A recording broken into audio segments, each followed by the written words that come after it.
तो master supreme warrior के इस एपिसोड की शुरुआत वहीं से होती है जहां से पिछला एपिसोड खत्म हुआ था। पिछले एपिसोड के एंड में देखा था उस मिरर वर्ल्ड में चल जाते हैं, वहां पे एक सुअर को मारने के बाद ना अंदर से ना सॉल्ट सोर्स नाम का बेसिकली सोर्स यानी कोर यहाँ पे निकलता है, जिसके बारे में भाई एल्डा गांव ने बताया था। एक और बात बता दी कि अगर तुमने इसको ऑब्जर्व यहाँ पे किया तुम्हारी आत्मा की पावर इंक्रीज होगी। इसको एक ऑब्जर्व करना यानी लगभग 7 या 8 दिन कल्टीवेशन करने के बराबर है। जो सुंदर यान के बोलता है अच्छा ऐसी बात है क्या, फिर तो मतलब लगभग 10 क्रिस्टल ऑब्जर्व करना, I mean 10 salt source observe करना लगभग 1 साल कल्टीवेशन करने के बराबर, और 100 को तुमने ऑब्जर्व कर लिया यानी लगभग 100 साल के कल्टीवेशन करने के बराबर हो जाएगा। जो सुंदर सामने से लगाओ कहती है हाँ ये बात तूने ठीक बोला, लेकिन ज्यादा तुम सबको एक्साइटेड होने की कोई भी जरूरत यहाँ पे नहीं है, क्योंकि जिस चीज का फायदा होता है ना उस चीज का नुकसान वगैरह भी होता है। कई बार ना बंदे लोग ज्यादा ऑब्जर्व नहीं कर पाते, कुछ ही ऑब्जर्व कर पाते हैं, बाद में बॉडी ना अजीब सा रिएक्शन यहाँ पे करता है। अगर तुम्हारी बॉडी में अजीब सा रिएक्शन हुआ ऑब्जर्व करना छोड़ देना, ज्यादा कोशिश मत करना वरना तुम्हारे को नुकसान पहुंचेगा। अगर तुम्हें सॉल जेड मिला ना तब बढ़िया है। जो सुंदर लोग कहते हैं सॉल जेड ये क्या होता है, ये बताती है सॉल जेड एक टाइप का जेड यहाँ पर है जो खाली इसी दुनिया के अंदर यहाँ पे प्रोड्यूस होता है, क्योंकि इसको प्रोड्यूस करने के लिए तुम्हें हाई लेवल में स्पिरिचुअल एनर्जी चाहिए जो बाहर उतनी मौजूद नहीं है लेकिन यहाँ पे मौजूद होती है। उससे तुम बड़े आराम से ऑब्जर्व कर सकते हो, उससे कितना भी ऑब्जर्व कर लो तुम्हें ज्यादा दिक्कत नहीं होगा, लेकिन वो बड़े रेयर होते हैं, तुम्हें ज्यादा मिलेगा भी नहीं। मैं अब तक टोटल 4 बार यहाँ पे आ चुका हूँ, बस मुझे एक बार ना सॉल जेड मिला था, वो भी मीडियम ग्रेड का था, हाई ग्रेड का यहाँ पे बिल्कुल भी नहीं था। और इसके अलावा तुम्हें यहाँ पे सॉल क्रिस्टल भी मिलेगा। हमारी दुनिया में कैसे यहाँ पे सॉल्स क्रिस्टल होता है जिससे हम लोग कोई भी सामान लेते या देते हैं, यहाँ पे सॉल क्रिस्टल मिलता है, समझो ये दुनिया का करेंसी यहाँ पर हो गया, और तुम उसके जरिए भी यहाँ पे कल्टीवेशन कर सकते हो, वो भी रेयर होते हैं ठीक ठाक होते हैं, वो भी तुम्हें यहाँ पे मिल सकता है। तो यही सारी बातें मैंने तुम्हें यहाँ पे बताई। और एक बात और तुमको यहाँ पे मालूम चल चुकी रहेगी कि जो बेसिकली इस दुनिया में तुम अगर फाइट यहाँ पे करे ना तुम वही आर्टिफैक्ट यूज कर सकते हो जो कि सॉल आर्टिफैक्ट होता है, या वही टेक्निक यूज कर सकते हो जिसका कनेक्शन यहाँ पे सॉल के साथ है। इसके अलावा दूसरा आर्टिफैक्ट दूसरी जो भी टेक्निक है ना यहाँ पे बिल्कुल भी काम आने वाला नहीं है। सब लोग समझ गए, सब लोग कहते हैं या हम लोग समझ गए। एल्डा गांव भी कहती है ओके ठीक है भाई लगे रहो अपना काम यहाँ पे करो। यान के मनी वन सोचता केवल मेरे पास सॉल टेक्निक और सॉल के रिलेटेड काफी सारे सामान है, उसमें से कुछ तो बहुत ही ज्यादा रहे। फॉर एग्जांपल के लिए सॉल डेवोरिंग इंसेक्ट, और जो लोटस यहाँ पर है वो भी एक सॉल का आर्टिफैक्ट है, उसके बारे में एल्डा गांव को मालूम चल जाएगा तो भाई गड़बड़ हो जाएगा। इसलिए इन सबको जितना हो सके उतना छुपाना पड़ेगा। उसके बाद दोनों मिलकर ना फिर किसी बीस्ट के साथ फाइट करने लग जाते हैं जहाँ पे जो शाया हमला करता है गर्दन पे, और कहते ओ माय गॉड भाई सर गर्दन तो कितना मोटा और कितना यहाँ पे हार्ड है। शाया भाई भी कहते कुछ ज्यादा हार्ड है, मेरे तो घोड़े से भी ज्यादा यहाँ पे हार्ड है। सामने से मुरोंग कहती कह रही है तुम लोग लड़ाई यहाँ पे कर चुपचाप लड़ाई करो ना, ऐसी गंदी गंदी बातें यहाँ पे काय को निकाल रही हो। जो सुंदर शाया भाई कहते ओके ठीक है मुरोंग तुम यहाँ पे कह रही हो तो गंदी बातें नहीं करेंगे, सीधे काट पीट। और फाइनली बीस्ट को यहाँ पे जान से मारते हैं। बीस्ट को जानने के बाद मतलब जान से मारने के बाद शाया सामने से कहते हैं कि इस दुनिया में फाइट करना लिटरली काफी मुश्किल हो रहा है। हमने देखो लड़ाई बहुत किया, हमें लड़ाई का एक्सपीरियंस है, लेकिन जो एक्सपीरियंस है ना यहाँ पे काम आने वाला नहीं है, क्योंकि हमने लड़ाई की थी अपनी बॉडी में न कि अपने सोल अवतार में किसी दूसरी दुनिया में जाकर।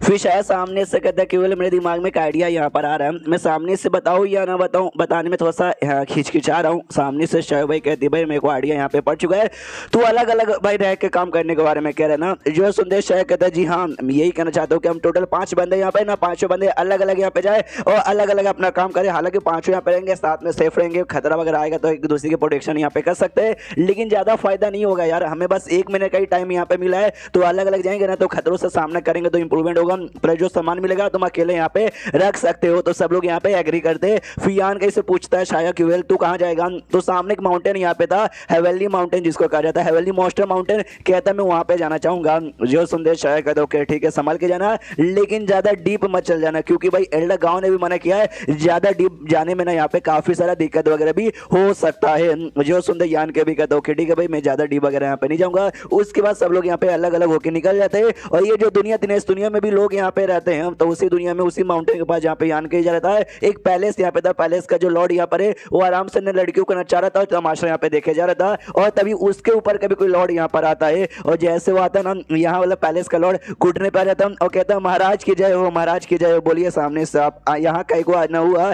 तो महाराज सामने से कहता कि ये जो माउंटेन यहाँ पे ना माउंटेन में बड़े चेंजेस यहाँ पे आने वाले, तो सामने से ध्यान रखना। वो भी कहता कि ठीक है लॉर्ड डोंट वरी हो जाएगा। उसके बाद यहाँ पे शीश होता है यानी कि जो माउंटेन के पास आ चुका था तभी ना एक बीस्ट इसको दिखता और ये सोचता भी बीस्ट भी ना ये भी पक्का मेरी आत्मा की पावर यहाँ पे बढ़ाएगा, इसको ऑब्जर्व करूंगा तो मेरा भी सोल पावर यहाँ पे इंक्रीज होगी, तो मुझे करना यहाँ पर है। उसके लिए जाओ insect devouring I mean soul devouring insect को भेजता वो आगे बीस्ट भागता है, इंसेक्ट के द्वारा ये भी पीछा करता। फिर आई डोंट नो यार यहाँ पे क्या हुआ, इंसेक्ट ने यहाँ पे ऑब्जर्व किया, फियान के ने ऑब्जर्व किया, एंड में कहता कि शिट भाई मैं ना पूरा ऑब्जर्व करके ना अपना जो डिवाइन सेंस का पावर नहीं पैर स्टेज पे पहुंचाना चाहता था, लेकिन नहीं कर पाऊंगा क्योंकि भाई मैं भी अपने लिमिट पे हूँ, इससे ज्यादा मैं कर नहीं सकता। उतने में छोटा सा ना पांडा जैसा या रकून जैसा दिखने वाला बीस्ट यहाँ पे भागते भागते आता, छोटा सा था, यान के पीछे छुप जाता है क्योंकि उसके पीछे ना एक बहुत ही बड़ा सांप पड़ा हुआ था। यान के भी कहता गुड छुड़के महाराज भाई, तूने तो काफी बड़े बीस्ट को मेरे सामने लेकर आ गया। ये सांप का और मुझे महसूस हो रहा है, सांप ना कम से कम 11वें स्टेज के एकदम पीक लेवल का बीस्ट है। ये सांप के साथ यहाँ पे फाइट करना चालू कर देता है, सांप को हल्का सा मार के उसको चोट पहुंचा के सॉ डेवरिंग इंसेक्ट को भेजता कि जाओ इंसेक्ट भाई अपना यहाँ पे काम करो। तो इंसेक्ट भी ना उसको ऑब्जर्व करने की कोशिश करता है। अब मुझे समझ आएगा शायद जो इंसेक्ट भाई उसके डिवाइन सेंस के साथ कनेक्टेड है, यानी इंसेक्ट जो ऑब्जर्व करेगा और शायद यान के नॉलेज से अपने आप यहाँ पे ऑब्जर्व कर लेगा। लेकिन यान को नोटिस करते जो अकेला है ना ये ऑब्जर्व उसको यहाँ पे नहीं कर पा रहा, मुझे कुछ और देखना पड़ेगा। तो घुमा फिरा को उसको भेजता है, तो उसका जो मुंह आता है ना, मुंह के द्वारा सॉ डेवरिंग इंसेक्ट बीस्ट के अंदर यही सांप के अंदर घुस जाता है और अंदर से ऑब्जर्व करना चालू करता है और अंदर से ना फाइनली अच्छे से ऑब्जर्व यहाँ पे कर लेता है। उसको जैसे ऑब्जर्व करते हैं जो पांडा या फिर जो रकून जैसा बीस्ट यहाँ पे था ना वो वापस भाग रहा था, यान के उसको पकड़ लेता है और कहता है साले भाई तेरे चक्कर में सांप मेरे पीछे पड़ गया था और तू आराम से यहाँ से भाग रहा है, ऐसे कैसे जाने देंगे। और बीस्ट ना एक फ्रूट इसको निकाल के यान के को दे देता है। तो यान के बोलता है कि वाह यार ये फ्रूट तो बड़ा कमाल का है, क्योंकि इसका स्मेल लेते ही ना मेरी आत्मा की पावर यहाँ पे इंक्रीज हो रही है। लेट मी ट्राई, खा जाता है और खाने के बाद कहता है वाह ये खाने के बाद तो और भी ज्यादा अच्छा लग रहा है, 3-4 ऐसे फूड यहाँ पे मिल जाएगा ना तो मजा आ जाएगा। वो जो छोटा सा बीस्ट यहाँ पे था वो जमीन पे ना सर ड्रॉ करके दिखाता है कि वेल ये जो पेड़ यहाँ पर था उस पेड़ की प्रोटेक्शन ये सांप यहाँ पे कर रहा था। मैंने जाके ना एक फूड यहाँ पे चोरी कर लिया, जीत चक्कर वो जो सांप था मेरे पीछे पड़ गया। बीस्ट यहाँ पे ना यान के उस गुफा में लेके जाता है, गुफा में सांप यहाँ पे रहता है। तो गुफा के पास ना बस वो पेड़ दिखा देता है, कुछ भी दिखाई नहीं देता। तो ये भी सेट के भाई कुछ तो दिखना चाहिए था ना।